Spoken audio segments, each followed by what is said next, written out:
Hi guys, I just wanted to pop in today and talk about the topic habits. I think it's super important to share things that I've learned along the road when it comes to forming new habits, getting rid of old habits, or maybe adjusting ones that we currently have, and how to actually do it in the long term and not just in the short term. So just to define it right now, habits are automated behaviors that we repeat subconsciously. Which means we're not thinking about it, there's not too much effort that goes into it, we just kind of do it because we've done it so many times. Wendy Woods, who is a professor at USC, a professor of psychology, he found out that about 43% of our daily actions are habits. That's almost 50%. So there's a lot of things that we do on the daily that we don't even notice, but they're habitual to what we do every single day. So I'm gonna now delve into misconceptions of habits and how we may think that we're learning new habits or adopting new habits, but in reality they're very short term and they might not actually persist into a lifelong, change. So one of those things is willpower.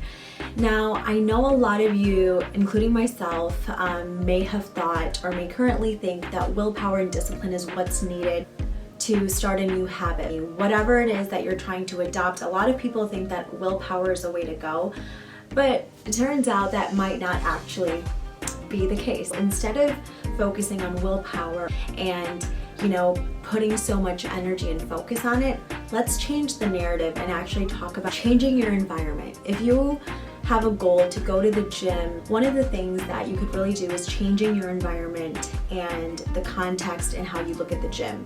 Whether that's hanging out with people who do go to the gym, start watching YouTube videos on gym YouTubers or influencers, maybe following social media accounts that actually have to do with something that you are trying to adopt in regards to habit. The reason that that's important is if you find out about yourself that you go onto social media pretty often or you hang out with people quite often, changing and actually influencing those circumstances and situations could reflect in the new habits that you adopt. So if you're surrounding yourself with, social media content that's now majority about health and workouts, you're subconsciously going to be taking that information in. And it could actually, change your behaviors, and maybe on the way home from work, you'll actually stop at the gym. What this does is it actually limits the temptation. So a lot of people will say, I'm so tempted to eat this cake or those donuts and I don't know what to do, so I'm just gonna force myself not to eat it. That might momentarily work, but imagine if every time you're surrounded by desserts, you always have to think that, or you always have to put in that energy. And imagine you're surrounded by desserts once or twice a week. That's really exhausting. So it's really changing the relationship and the perception that you have of those desserts. Maybe you find more delicious, healthy alternatives that you like the taste of. Or you don't surround yourselves in situations where you know there's going to be dessert. The temptation actually lessens. And one of the things that I want to talk about when it comes to habit is the word friction. Now, what I mean by that is, as humans, we want things immediately, and we tend to do things that are easier for us, whether that's driving somewhere and taking the shorter route. We are a generation and a species of instant, not only just gratification or something that we need to see in the moment. Studies have actually shown that the more friction that you put between you and a habit that you want to change or a habit that you want to adopt, the likelihood of you actually doing something lessens. For example, if you go to a gym that's maybe 5 miles away and maybe it takes you 15 minutes to get there or even 10 minutes to get there, you're less likely to go as opposed to if the gym was 1 or 2 miles away and it maybe takes 5 minutes to get there.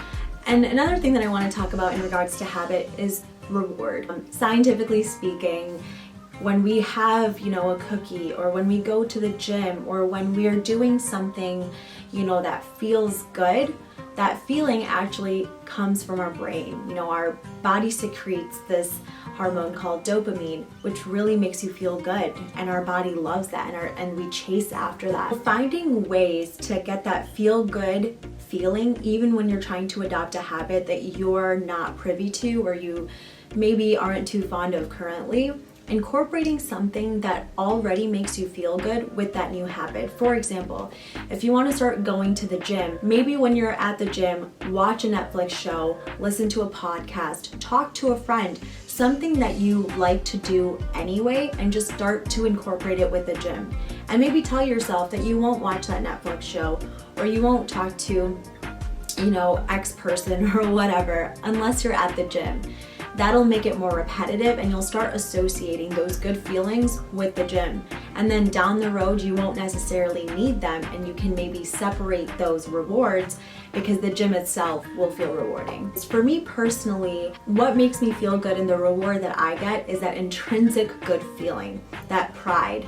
And that sense of I'm proud of myself because I worked out today and I feel good, or I talked to a friend after a long time and that makes me feel good. Intrinsic rewards are just as impactful as ones that we might actually do physically. Yeah, with all of that being said, I just wanted to encourage you guys that if there's something that's been on your mind that you really want to just take it by the horns and ride with it, no matter how big or small that behavior or habit is, it's so possible. We're humans and we're creatures that literally have survived based off of habitual things. Well, I really hope that you liked this video. Please leave your comments down below on what habits you're trying to adopt, change, get rid of, whatever have you. As I said, I'm really using this platform to just start conversations and share things that I've learned with you guys and just build a community right here on social media. Until next time, bye honeys.